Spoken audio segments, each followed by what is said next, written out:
Now, last time we looked at who bears the burden of an excise tax and showed how it depends on relative supply and demand elasticities.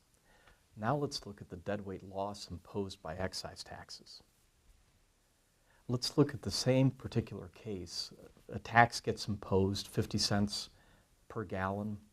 The long-run supply curve rises by 50 cents at each unit of output. Let's see what happens to producer surplus, consumer surplus, total surplus. Figure 10.6 shows us why there'll be a deadweight loss.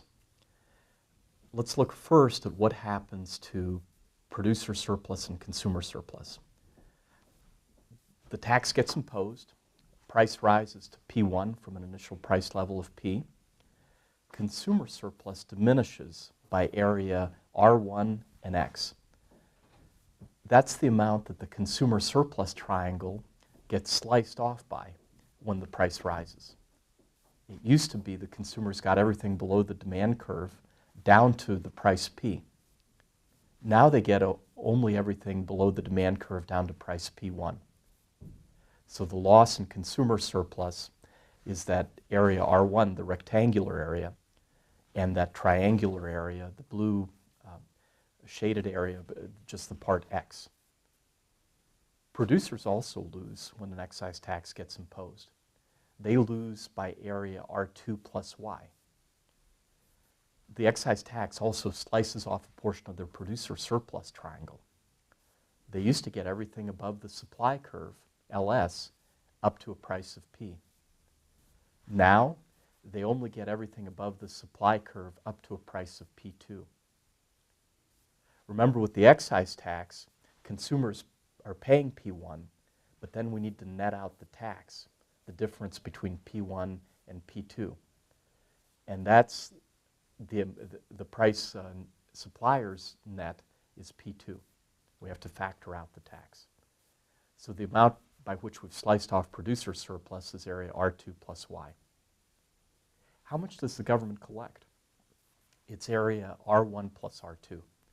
The amount of the tax, the difference between what consumers pay and producers get, P1 to P2, times the amount of gallons now sold, Q1. So when we look at how much consumers lose, how much producers lose, and what the government gets, R1 and R2 are the tax burden paid directly by consumers and producers. Consumers lose R1, it gets transferred to the government. Producers lose R2, it gets transferred to the government through tax revenue. X and Y get lost by consumers and producers respectively, but don't get netted, don't get picked up by the government. So that's why area X and Y, the blue shaded area overall, is the deadweight loss from the excise tax being imposed. Sometimes it's also called the excess burden.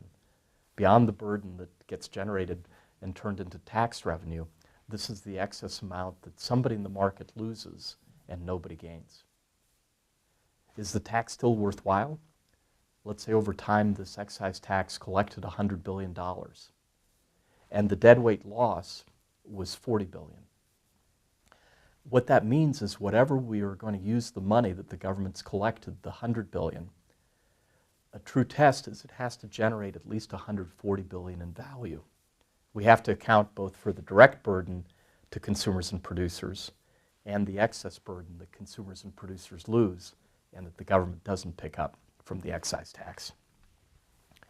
Let's also take a quick look at the short and long run effects of rent control and the deadweight loss. In the short run, the consequences in terms of deadweight loss may not be that big from rent control. Short-run supply curve is less price elastic. It's the red curve, SS. We impose a price ceiling, the initial equilibrium price of P. Let's say the price ceiling is set at PC. In the short run, there's not much reduction in supply. The apartments have already been built. The producers are stuck in a particular market. So the deadweight loss is pretty small. Is triangular area B, E, C. check for yourself that this is the accurate measure from those units not being produced in the short run. In the long run, the deadweight loss is bound to be much more significant associated with rent control. The long-run supply curve, it's long enough that suppliers get to decide, should we make the renovation? Should we install the next generation of apartment buildings in this given community? Or should we think of something else to do with the land that we own? Long-run supply curves more price responsive is LS. Same price ceiling of PC. Long run, the deadweight loss is much more significant. It's area F, E, G. And work through on your own to test this out.